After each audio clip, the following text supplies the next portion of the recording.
እሱ የኔ ነው። እሱ የኔ ነው። አዳዲስ ነገሮች አሉ። ሄርሜላና አብርሃም እንግዲህ ለብቻቸው መገናኘታቸው ተሰምቷል። ሄርሜላ ከቡዜና ከሩታ ጋር ከተለያየች በኋላ እንግዲህ አብርሃም ደውሎላት ለብቻሽ ላግኝሽ ማለቱ ተሰምቷል። ምን አወሩ? ተገናኝቶስ ምን ተፈጠረ? የሚለውን እንግዲህ ከአቅራቢያቸውና ከኤዲተሮቻቸው ጠይቄ ነበረ። እሱንም እንግዲህ እየነገሩኝን አጋራቸዋለሁ። በሌላ በኩል ሩታ ላይ እንግዲህ በጣም ብዙ ወቀሳዎች እና ትችቶች እየደረሱ እንደሆነ ሰምቻለሁ። በዚህም እንግዲህ አንቺ ክብር ለራስሽ የለሽም ሲሉ በጣም ብዙ ሰዎች እየወቀሷት ነው።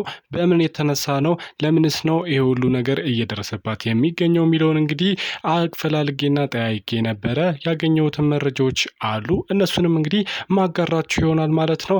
በመጀመሪያ ግን ወደ ጉዳይ ከመግባቴ በፊት ለዚህ ቻናል አዲስ ከሆናችሁ ላይክ፣ ሼር፣ ሰብስክራይብ ማድረጋችሁን እንዳትረሱ።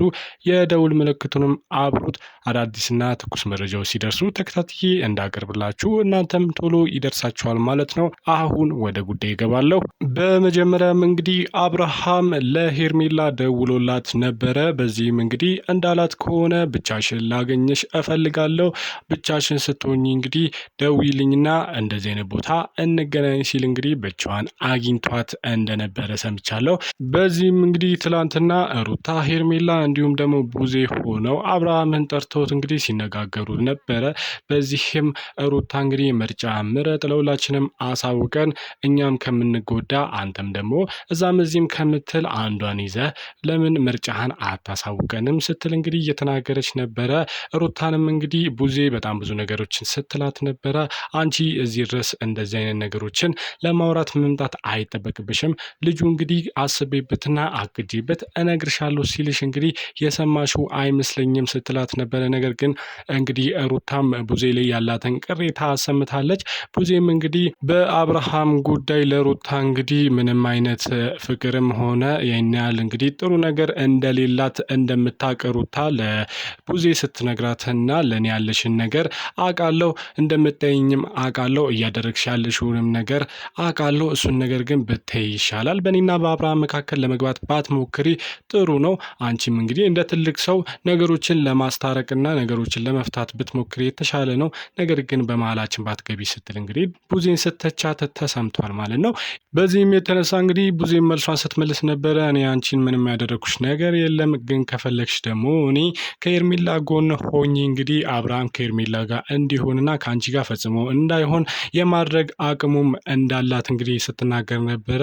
ነገር ግን አሁን ላይ እንግዲህ በሩታና በቡዜ መካከል ያለው ቁርሾ እንግዲህ የባሰውኑ በመሀላቸው ክፍተት እየፈጠረና በጣም ልዩነታቸውን እያሰፋ እንደሚገኝ ነው የታየው ማለት ነው። ይህንንም ተከትሎ ነው እንግዲህ ምርጫ ሲያስመርጡት አብርሃም ምርጫውን አሁን ልመርጥ አልችልም፣ በዚህም እንግዲህ ልታስጨንቁኝ አይገባም፣ እኔ ቀስ ብዬ እንግዲህ አስቤበትና ሁሉን ነገር ወስኜ እነግራቸዋለሁ ስል ነግሬያችሁ አልነበር እንዴ ሲል እንግዲህ ሩታንም እየወቀሳት ታይቷል ማለት ነው። ከዚህ ጋር በተያያዘ ነው እንግዲህ ይህ ነገር ተጠናቆ ሁሉም ከተለያዩ በኋላ አብርሃም እንግዲህ ወደ ሄርሜላ ደውሎላት ሄርሜላን ለብቻዋ ማግኘት እንደሚፈልግና ሊያወራት እንደሚፈልግ ነግሯት እንግዲህ ሄርሜላም ሳታንገራግር እሺ በማለት እንግዲህ ለብቻቸው ለመገናኘት እንደወሰኑና እንደተገናኙም ነው የሰማሁት። በዚህም እንግዲህ አቅራቢያቸው ያሉ ሰዎችንም እንዲሁም ደግሞ ኤዲተሮቻቸውንም እንግዲህ እንደጠየቁት ከሆነ የተገናኙበት ምክንያት አብርሃም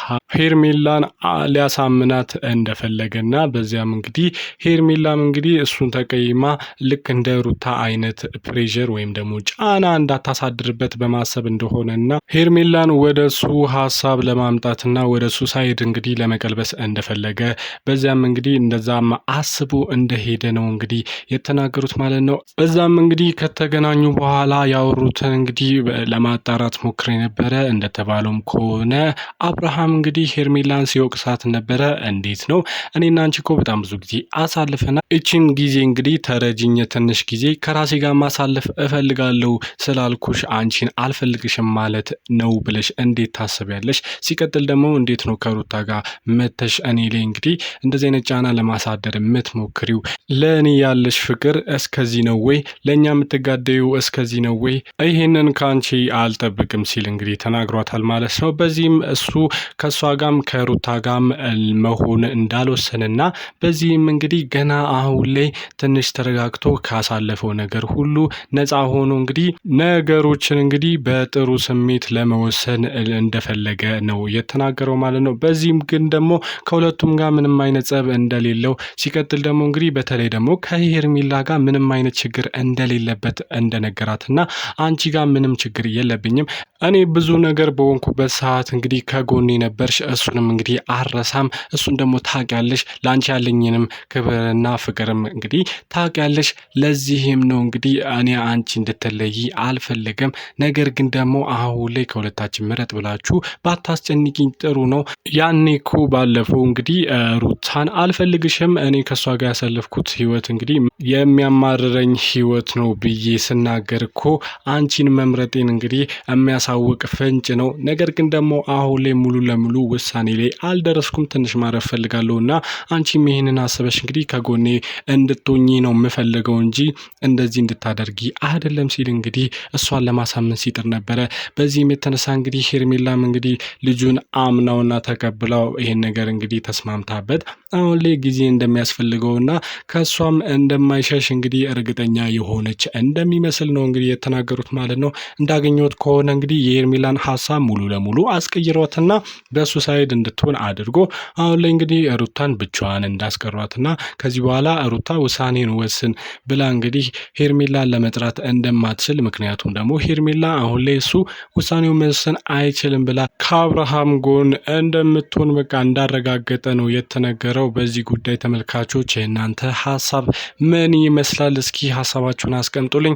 እኔ እንደማየው ከሆነ እንግዲህ አብርሃም አሁን ላይ ውሳኔውን መወሰን አልፈለገም። ይህ ልጅ እንግዲህ ሁሌም እንደምንለው ሁለት ቦታ መርገጥ እንደሚፈልግ እንግዲህ በግልጽ እያተናገረ ይገኛል። እኔ ግን አሁን የሴቶቹ ጉዳይ ነው ያልገባኝ። ሴቶቹ ለራሳቸው ክብር እንዴት አይኖራቸውም? ይህን ያህል እነሱ ሸቀጥ አይደሉም? እንግዲህ እሱ ጠርቶ እዚህ ጋር አንቺ ወይ አንቺም ብሎ የሚመርጥበት ምን አይነት ስልጣን ነው ያለው? እንዴት ክብር አይኖሩም? እነሱን ኮራ ለምን አይሉም? ምን ነክቷቸው ነው የሚለው ጥያቄ ነው እኔን እንግዲህ በጣም እያስጨነቀኝ ያለው በዚህ ሰዓት። እንግዲህ በጣም ጥያቄም የፈጠረብኝ ነገር ቢኖር እንግዲህ ሴቶቹ ለምንድን ነው ለራሳቸው ክብር የማይኖሩት? መራጭ እንጂ ተመራጭ ለመሆን ለምን ይጥራሉ? እኔ እሱ ነገር እየገባኝ አይደለም። ይህንንም ተከትሎ ነው እንግዲህ በተያያዘ ዜና እንግዲህ ሩታ ላይ በጣም ብዙ ወቀሳዎችና በጣም ብዙ ትችቶች እየደረሱባት የሚገኘው ማለት ነው። ከዚያም ጋር እንግዲህ በተያያዘ አሁን ላይ ሩታ ለምን ለራሷ ክብር አይኖራትም? ለምንድን ነው አብርሃም ጋር ምትለው? ካለሱ መኖር አትችልም ወይ? እንግዲህ ውበቷም ቁንጅናዋም ስቲል እንዳለው ነው። ልጅቷ ምንም የሚያንሳት ነገር የለም። ስንቱን እንግዲህ አንከርፍፋ ማምጣት ስትችል፣ ነገር ግን አሁን ላይ እሷ ግዴታ አብርሃም ካልሆነ ብላ ከአብርሃም ስር እያለች እንግዲህ እሱን ይቅርታ እየጠየቀች እንዲንሁን እንዲልሆንልህ እያለች መሆኗ ትክክለኛ ነገር አይደለም። ምን እያደረገች ነው?